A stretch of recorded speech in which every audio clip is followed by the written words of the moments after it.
বলতেছেন এই কোরআনের জিকির বেশি বেশি করবা, কোরআন তেলাওয়াত করবা। আফদালুল ইবাদাতি তিলাওয়াতুল কোরআন, কোরআন শরীফ তেলাওয়াত সর্বোত্তম ইবাদত। কোরআন শরীফ তেলাওয়াত সর্বোত্তম ইবাদত, এইজন্য বেশি বেশি মাসে কোরআন তেলাওয়াত করতে হবে। 2 নম্বরে যেটা করব, বেশি বেশি ইস্তিগফার পাঠ করব।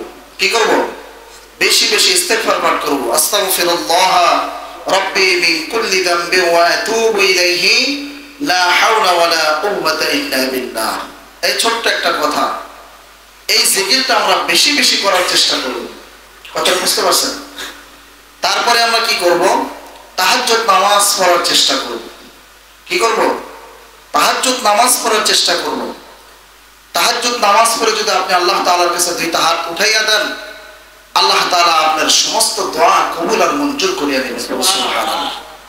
তারপরে কি করব? দান সাদকা, দান সাদাকা বেশি বেশি করার তৌফিক, বেশি বেশি করার চেষ্টা করব। কথাটা বুঝতে পারছেন? বেশি বেশি দান করার চেষ্টা করব।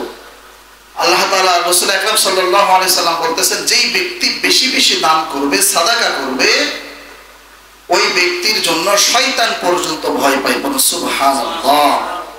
কে ভয় পায় বলেন? শয়তান। শয়তান কি আমাদের বন্ধু না শত্রু? শত্রু না?